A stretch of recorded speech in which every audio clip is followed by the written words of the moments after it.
नमस्कार दोस्तों, welcome to PK classes. दोस्तों, इस मंथ में होने वाली डिप्लोमा परीक्षाओं में सम्मिलित होने वाले विद्यार्थियों के लिए ऑफलाइन परीक्षाओं के संचालन एवं उत्तर पुस्तिकाओं के ऑनलाइन जमा करने से संबंधित मानक संचालन प्रक्रिया है जो यूनिवर्सिटी ने अपलोड कर दी है। जो हमारे 16 तारीख से 16 सितंबर से ऑफलाइन होने वाले एग्जाम है, परीक्षा है, उसकी स्कैन की गई उत्तर पुस्तिकाओं को RGPBexam.in पोर्टल पर अपलोड करने हेतु दिशा निर्देश इस प्रकार होंगे। पहला है, उत्तर पुस्तिकाओं को अपलोड करने का पोर्टल केवल गूगल क्रोम ब्राउजर में ही कार्य करेगा। मीन्स जो हमारा पोर्टल है जो हम खोल रहे हैं तो ये हमारा सिर्फ गूगल क्रोम ब्राउजर पे ही काम करेगा। जिस पोर्टल से हम अपलोड करेंगे RGPBexam.in पे जाके जो रजिस्ट्रेशन के बाद हमको आंसर शीट अपलोड करने का पोर्टल मिलेगा, वो सिर्फ किस पे होगा? गूगल क्रोम ब्राउजर में ही कार्य करेगा। ये आपको दोस्तों ध्यान रखना है। उत्तर पुस्तिकाओं को अपलोड करने के लिए सिर्फ गूगल क्रोम ब्राउजर ही आपको यूज करना है। 16 सितंबर से आरंभ होने वाली परीक्षा में उपस्थित होने वाले सभी छात्रों को उत्तर पुस्तिका अपलोड करने हेतु RGPBexam.in पर पंजीकरण अनिवार्य है। मीन्स जो हमारे एग्जाम 16 सितंबर से स्टार्ट हो रहे हैं, इसके लिए सभी विद्यार्थियों को अपनी आंसर शीट को अपलोड करने के लिए RGPBexam.in पर रजिस्ट्रेशन कराना अनिवार्य है। सभी को रजिस्ट्रेशन करवाना है। पंजीकरण प्रक्रिया, रजिस्ट्रेशन हम कैसे कराएंगे दोस्तों, इसके बारे में जानते हैं। रजिस्ट्रेशन के लिए RGPBexam.in खोलें। सबसे पहले आप गूगल क्रोम खोलें, उसमें RGPBexam.in खोलें। मीन्स रजिस्ट्रेशन के लिए ये खोलना है। इसके बाद उस जैसे ही आपका ब्राउजर खुलेगा, होम पेज खुलेगा RGPBexam.in का, वहां पे एक रजिस्टर करके आपको बटन दिखेगा। रजिस्टर बटन पे आपको क्लिक कर देना है। जैसे आप रजिस्टर बटन पर क्लिक करेंगे तो इसमें डिटेल पूछेगा, तो जिसमें आपको अपना एनरोलमेंट नंबर लिखना है, टाइप करना है और नेक्स्ट बटन पर क्लिक कर देना है। एनरोलमेंट टाइप करके नेक्स्ट बटन को क्या करना है? क्लिक करना है। नेक्स्ट है, आपको विश्वविद्यालय के रिकॉर्ड के अनुसार अपनी जन्म तिथि, जो आपकी मार्कशीट या डॉक्यूमेंट्स में आपने यूनिवर्सिटी के अपनी डेट ऑफ बर्थ डाली हुई है, वो डेट ऑफ बर्थ आपकी डेट, मंथ और ईयर, मोबाइल नंबर और ईमेल आईडी दर्ज करना है। मीन्स एनरोलमेंट नंबर डाल के जैसे आप नेक्स्ट बटन दबाएंगे, फिर आपको अपनी जन्म तिथि, mobile number, email ID type करना है। इसके बाद फिर आपको नेक्स्ट का बटन प्रेस करना है। जैसे आप माउस से या अपने मोबाइल से नेक्स्ट का बटन क्लिक करेंगे, इसके बाद अपना पासवर्ड पूछेगा कि जनरेट पासवर्ड, तो आपको अपना एक पासवर्ड बनाना है। ठीक है, पासवर्ड आप बनाएंगे तो न्यूनतम जो कम से कम साइज होगी पासवर्ड की वो 10 होना चाहिए, जिसमें आपके वर्ड के अलावा अंक भी होंगे। ऐसा नहीं है कि पासवर्ड में आपने लिख दिया राम सीता, ये नहीं चलेगा। राम इसके बाद 1010 ऐसा हम लिख सकते हैं। मीन्स पासवर्ड आपको जो बनाना है, पासवर्ड कम से कम 10 हो, 10 शब्द का हो, 10 वर्ड हो 10 नंबर्स हो और उसमें संख्या भी होना चाहिए पासवर्ड में। जैसे आपने लिखा है, अपना नाम लिख दिया, लेकिन नाम अकेले से काम नहीं चलेगा। उसमें 1 2 3 कोई भी 1 से लेके 9 तक के कोई भी डिजिट आपको पासवर्ड में इंक्लूड करना होगी। पासवर्ड में अक्षरों के अलावा कम से कम एक अंक होना चाहिए। देखिए वो क्या कह रहा है, पासवर्डों में अक्षरों के अलावा कम से कम एक अंक आपको रखना ही है। चाहे वो 8 रख लो, 9 रख लो, 6, आप अपने हिसाब से चूज कर सकते हो। फिनिश रजिस्ट्रेशन बटन पर क्लिक करें। जैसे ही ये सारी डिटेल आप रजिस्ट्रेशन में फिल कर देंगे, इसके बाद फिनिश का ऑप्शन आएगा, फिनिश रजिस्ट्रेशन, उस पर आप क्लिक करेंगे, आपका रजिस्ट्रेशन हो जाएगा। तो इसमें जो आपने पासवर्ड बनाया है वो पासवर्ड आपको याद रखना है और इसका पासवर्ड के थ्रू आपका खुलेगा। और हो सकता है कि जो आपका एनरोलमेंट नंबर हो वो आपका इसका लॉगिन हो। तो ये सिर्फ किसके लिए आप करवा रहे रजिस्ट्रेशन? आंसर शीट को सबमिट करने के लिए, अपलोड करने के लिए रहेगा। ओके, 4th नंबर पॉइंट कह रहा है, कार्यक्रम के अनुसार समस्त प्रश्न पत्र केवल rgpvdiploma.in पर छात्र के पोर्टल लॉगिन खाते में उपलब्ध होंगे।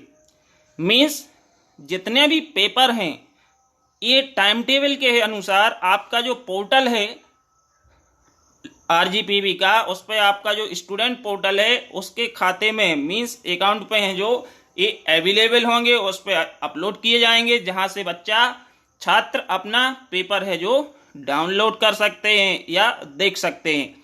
कृपया ध्यान दें कि प्रश्न पत्र पोर्टल अलग है और उत्तर पुस्तिका अपलोड पोर्टल अलग है। तो दोस्तों ये दोनों ही पोर्टल आपके अलग अलग हैं। जिस पे आपका पेपर आएगा वो आपका पोर्टल अलग रहेगा, लेकिन जिसमें हमको आंसर शीट को अपलोड करना है और अपलोड करने के बाद सबमिट करना है वो हमारा क्या है, पोर्टल अलग है। ऐसा नहीं है कि एक ही पोर्टल पे आपको पेपर भी आ रहा है और उसी पे आपको सबमिट करना, नहीं, ये दोनों प्रक्रियाएं क्या हैं, अलग अलग हैं, जैसा कि पॉइंट 4 कह रहा है। ठीक है। 5 नंबर है प्रथम पाली की स्कैन की हुई उत्तर पुस्तिकाएं छात्र सुबह 11 से 3 बजे तक मध्य एवं द्वितीय पाली की स्कैन की उत्तर पुस्तिकाएं दोपहर 3 बजे से शाम 6 बजे के मध्य केवल परीक्षा के दिन rgpvexam.in पोर्टल पर, मीन्स जिस दिन हम पेपर दे रहे हैं, जिस दिन हमारा एग्जाम है उसी दिन आपको ये करना है। ऐसा नहीं है कि हम सो रहे हैं और 2 दिन बाद आप सोचोगे नहीं हम कल कर देंगे, आज बारिश हो रही है आज नहीं निकल पा रहे, ऐसा नहीं होगा। यदि आप सुबह 11 बजे से एग्जाम दे रहे हो या 3 बजे से आपके मध्य आपकी द्वितीय पाली का एग्जाम हो रहा है, तो जो आपकी आंसर शीट है वो 3 बजे से 6 बजे के मध्य आपको rgpvexam.in पोर्टल पर क्या करना होगी, अपलोड करना होगी। आप नेक्स्ट डे का वेट मत करें। जिस दिन आपका पेपर हुआ है, पेपर होने के बाद आप अपनी आंसर शीट को अपलोड करके सबमिट करें। 6 नंबर का पॉइंट बताता है समय सारणी के अनुसार परीक्षा के दिन प्रश्न पत्र हल करने के पश्चात छात्र को रजिस्ट्रेशन के समय बनाए गए अपने पासवर्ड और नामांकन क्रमांक का उपयोग करके, मीन्स जैसे आपका पेपर हो जाता है आप पीडीएफ फाइल बना लेते हैं सभी प्रश्न की, इसके बाद जो आपका रोल नंबर है वो आपका लॉगिन क्या है, आईडी है, और जो आपने पासवर्ड बनाया है रजिस्ट्रेशन करते समय वो आपका पासवर्ड है। इन दोनों का उपयोग करके rgpvexam.in पोर्टल पर लॉगिन करना होगा। मीन्स आप क्या करेंगे, लॉगिन करेंगे और rgpvexam.in पर लॉगिन करने के बाद पीडीएफ प्रारूप में एकल फाइल में स्कैन की गई। ऐसा नहीं है कि आपने 10 फाइल अलग अलग पीडीएफ बना दी है 10 पेज की, एकल सिंगल फाइल होना चाहिए। लॉगिन करने के बाद पीडीएफ प्रारूप में एकल फाइल में स्कैन की गई उत्तर पुस्तिकाओं को अपलोड करने के लिए एक अपलोड बटन दिखाई देगा। मीन्स इसके लिए आपको क्या होगा, एक अपलोड का बटन दिखाई देगा। ठीक है। तो जो आपको अपलोड का बटन दिखाई देगा, परीक्षा फॉर्म में भरे गए सभी पेपर कोड और संबंधित अपलोड बटन दिखाई देंगे। मीन्स जब हमने एग्जाम फॉर्म भरा है, हमारे कौन कौन से एग्जाम बैक है, तो उन सभी के लिए आपको अलग अलग अपलोड बटन दिखाई देगा। तो परीक्षा फॉर्म में भरे गए सभी पेपर कोड और संबंधित अपलोड बटन दिखाई देंगे, जिसमें से केवल एक बटन समय सारणी के अनुसार उल्लेखित परीक्षा के दिन और समय सीमा के भीतर सक्रिय होगा। मीन्स कहने का मतलब ये है कि यदि आपके 5 पेपर हैं तो आपको 5 बटन सब्जेक्ट कोड के अनुसार एक टेबल के फॉर्म में दिखेंगे। तो जैसे आपका जिस सब्जेक्ट कोड का या आज पेपर हुआ है उसकी आंसर शीट के लिए सिर्फ एक ही उसमें एक्टिव दिखेगा, जिस पे आप क्लिक करके अपलोड करोगे आंसर शीट। ऐसा नहीं है कि आपने 5 ही बटन को अपलोड कर दिया 5 बार, ऐसा नहीं करना है। एक एक्टिव रहेगा, उसी के लिए आपको क्लिक करके अपनी आंसर शीट का जो पीडीएफ फाइल है उसको अपलोड करना है। ठीक है। समय सीमा के भीतर सक्रिय होगा। 8 नंबर का पॉइंट कह रहा है प्रत्येक विषय की उत्तर पुस्तिकाओं के रूप में केवल एक पीडीएफ प्रारूप में फाइल को अपलोड करने की अनुमति होगी। मतलब प्रत्येक विषय, मतलब जैसे 5 पेपर हैं तो 5 आंसर शीट हैं, तो हर सब्जेक्ट की उत्तर पुस्तिकाओं के रूप में केवल एक पीडीएफ प्रारूप में फाइल को अपलोड करने की अनुमति होगी। ऐसा नहीं है कि आपने 10 पेज के लिए 10 फाइल बना लिए, नहीं। आप 10 पेज लिखेंगे लेकिन उसकी एक पीडीएफ फाइल बनाएंगे और सिर्फ एक पीडीएफ फाइल है जो अपलोड करने की अनुमति होगी।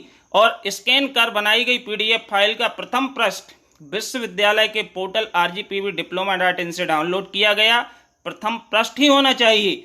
मीन्स जो आपकी पीडीएफ फाइल है उसका जो पहला पृष्ठ है, फर्स्ट पेज होगा, वो आपका जो OMR सीट वाला है जो rgpvdiploma.in की साइट से आप डाउनलोड करेंगे और उसका प्रिंट निकाल के अपने पास रखेंगे, वही फर्स्ट पृष्ठ होना चाहिए पीडीएफ फाइल में। ठीक है। उत्तर पुस्तिका के पृष्ठों को स्टेपल ना करें, आपको स्टेपल नहीं करना है, मोड़ना नहीं है, और A4 आकार के पृष्ठों पर केवल एक तरफा लेखन की अनुमति है। मीन्स इसमें जो A4 साइज के पेपर हैं उसमें आपको सिर्फ एक साइड ही लिखना है, ऐसा नहीं है पेज पलट के पीछे भी लिखने लगे, क्योंकि स्कैन आपका होगा तो आपका वन साइडेड ही दिखेगा। तो आपको क्या है, A4 आकार के पृष्ठों पर केवल एक तरफा लेखन की अनुमति है। एक तरफा मतलब वन साइड। आपका जो होगा 10 पेज हैं तो 10 सिर्फ एक ही साइड होंगे, दोनों साइड अनुमति नहीं है। यदि छात्र उत्तर पुस्तिका को स्कैन करने के लिए स्मार्टफोन का उपयोग कर रहा है तो उम्मीदवार को निम्न में से किन्हीं भी दस्तावेज स्कैन ऐप का उपयोग करके उत्तर पुस्तिका को स्कैन करना होगा। Adobe scan, Google drive scanner, document scanner जो भारत में बना हो, माइक्रोसॉफ्ट ऑफिस, कोई भी अन्य ऐप जो आपको सूट करता है और जो उत्तर पुस्तिका का स्पष्ट स्कैन प्रदान करता हो। 10 नंबर का पॉइंट कह रहा है कि भौतिक स्कैनर का उपयोग करने वाले छात्र को यह सुनिश्चित करना चाहिए कि स्कैनिंग रिजोल्यूशन 300 dpi से अधिक नहीं होना चाहिए। ऐसा नहीं है कि आपसे स्कैन करना आ रहा है लेकिन उसका रिजोल्यूशन बहुत ज़्यादा हो गया, तो उसमें आपकी 300 से ज़्यादा नहीं होना चाहिए। जो आपका स्कैनर है उसका हम जो रिजोल्यूशन की बात करेंगे वो 300 dpi से अधिक ना हो। 11 नंबर का पॉइंट कह रहा है यदि छात्र rgpvexam.in प्लेटफॉर्म का उपयोग करके ऑनलाइन अपलोड अपलोड करने में सक्षम नहीं है तो कृपया दिशा निर्देश अनुसार answer sheet collection centre, means यदि छात्र rgpvexam.in प्लेटफॉर्म का उपयोग करके ऑनलाइन फाइल अपलोड करने में सक्षम नहीं है तो कृपया जो आपको दिशा निर्देश बताए गए हैं आंसर शीट को कलेक्शन सेंटर की सूची में दर्शाए गए पॉलिटेक्निक महाविद्यालयों में जाकर हार्ड कॉपी जमा करना है। ठीक है। ये किसके लिए होगा, MP के लिए। MP के जितने भी गवर्नमेंट कॉलेज आपकी लिस्ट में हैं, यदि आप ये सब नहीं कर सकते हो, एग्जाम होने के 1-2 घंटे के अंदर जैसे ही पेपर होता है आप आंसर शीट लीजिए और जाके गवर्नमेंट पॉलिटेक्निक में जमा करिए और वहाँ से रिसिप्ट है जो रसीद देंगे वो एक प्राप्त करके अपने पास संभाल के रखें।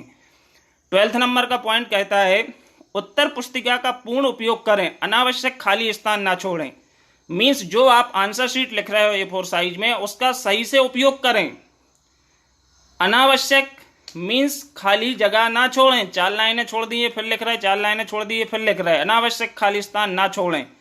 पृष्ठों की संख्या अधिक होने पर अपलोड करने में समस्या हो सकती है। ऐसा नहीं कि आपने देख के लिख रहे ओपन बुक से तो 50 पेज लिख लिए, अब आपके अपलोड ही नहीं हो रहे, क्योंकि उसमें एक लिमिटेड ही होती है। तो अपलोड की समस्या ना हो इसलिए अनावश्यक खाली जगह ना छोड़ें, प्रॉपर सिस्टमेटिक लिखें, सही से आंसर दें, अच्छा लिखें और कम लिखें। ऐसा नहीं है देख के लिख रहे तो एक आंसर 10-10 पेज में लिख रहे, ये नहीं होना चाहिए। प्रत्येक पृष्ठ पर एनरोलमेंट नंबर एवं पृष्ठ क्रमांक अंकित होना अनिवार्य है। हर पेज पे आपको अपना एनरोलमेंट नंबर लिखना है और पेज नंबर डालना है। रफ कार्य के लिए अलग से करना है आपको। रफ कार्य जो मेन आंसर शीट आप बना रहे हो उस मुख्य आंसर शीट में आपको रफ नहीं करना है, मुख्य उत्तर पुस्तिका में रफ नहीं करना है और रफ के लिए अपलोड भी नहीं करना है। रफ कार्य के लिए आप अलग से रजिस्टर रखिए, पेज रखिए, उस पर आप रफ वर्क कर सकते हैं। 14 नंबर कह रहा है कृपया सुनिश्चित करें कि सिंगल PDF फाइल में ही उस विशेष पाली की उत्तर पुस्तिका के सभी पृष्ठ शामिल होना चाहिए। मीन्स ये आप सुनिश्चित कर लें कि एक ही PDF फाइल में 10 पेज हैं तो 10 पेज एक एग्जाम के, जो अभी एग्जाम हुआ है एक पेपर, तो उसके एक PDF सिंगल PDF फाइल में लगे होना चाहिए, शामिल होना चाहिए। ये नहीं है कि आपने 10 पेज के लिए 10 PDF कर दिए। ओके। 15 नंबर कह रहा है सुनिश्चित करें कि स्कैन की गई उत्तर पुस्तिका लैपटॉप, डेस्कटॉप तकनीकी रूप से न्यूनतम 75 dpi मीन्स सुनिश्चित करना है आपको कि स्कैन की गई उत्तर पुस्तिका लैपटॉप या डेस्कटॉप में स्पष्ट रूप से दिखाई दे। तेज अपलोड, फास्ट अपलोडिंग के लिए स्कैन की गई पीडीएफ फाइल का आकार कम रखने की कोशिश करें, लेकिन यह स्पष्ट रूप से दिखाई देना चाहिए। ध्यान रहे कि पीडीएफ का आकार प्रति फाइल 50 MB से अधिक नहीं होना चाहिए। मीन्स स्कैन आप करें तो इसको इस तरह से रखें कि वो दिखे, ऐसा नहीं कि आपने अपनी फॉर्मेलिटी कर दी है लेकिन जब यहाँ पे ओपन कर रहे तो आपकी आंसर शीट में आधा दिखाई नहीं दे रहा। ये नहीं होना चाहिए। जो भी है क्लियर दिखना चाहिए, कम से कम 75 DPI होना चाहिए और इसमें सिंगल पीडीएफ फाइल होना जरूरी है। ठीक है, ध्यान रखें कि पीडीएफ का आकार प्रति फाइल, ये आपको ध्यान में रखना होगा कि हर फाइल का पीडीएफ का आकार 50 MB से अधिक नहीं होना चाहिए।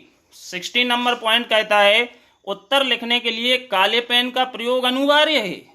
देखिए दोस्तों, अभी तक हम लोग काले पेन का उपयोग नहीं करते थे, लेकिन इसमें उत्तर लिखने के लिए कह रहे हैं काले पेन का प्रयोग अनिवार्य है। काले पेन का प्रयोग है वो अनिवार्य है। ठीक है, काले पेन का आप यूज करना है। यदि विद्यार्थी ने उत्तर पुस्तिका अपलोड कर दी है तो वह उत्तर पुस्तिका को फिर से उसी परीक्षा में अपलोड नहीं कर सकता। मीन्स यदि आपने उत्तर पुस्तिका अपनी आंसर शीट को अपलोड कर दिया है तो आप उसको दोबारा उसी परीक्षा में अपलोड नहीं कर सकते हो। 18 नंबर का पॉइंट है उपरोक्त निर्देशों के अनुसार उत्तर पुस्तिका अपलोड करने का अभ्यास करने के लिए 14 सितंबर को मॉक ड्रिल आयोजित की जाएगी। मीन्स इन सभी के लिए आपका एक मॉक टेस्ट होगा, मॉक ड्रिल आयोजित की जाएगी। अतः सभी अंतिम सेमेस्टर डिप्लोमा इंजीनियरिंग के छात्र जो हमारे रेगुलर हैं या जिनके एक्स के पेपर हैं एवं द्वितीय वर्ष डिप्लोमा फार्मेसी के छात्र रेगुलर और एक्स 14 सितंबर के पूर्व रजिस्ट्रेशन अवश्य करावें। मीन्स आपको रजिस्ट्रेशन है वो अवश्य करवाना है और 14 सितंबर से जो आपकी मॉक ड्रिल आयोजित की जाएगी उसको आप दें, जिससे आपकी प्रैक्टिस हो जाएगी। ओके, तो ये आपके दिशा निर्देश थे। थैंक यू दोस्तों, इसको आप सीरियसली पढ़ लें। जो RGPV का नोटिस है अच्छे से इसको समझ लें। कहीं डाउट है तो अपने टीचर फ्रेंडों से डिस्कस कर सकते हैं। And subscribe channel for more video.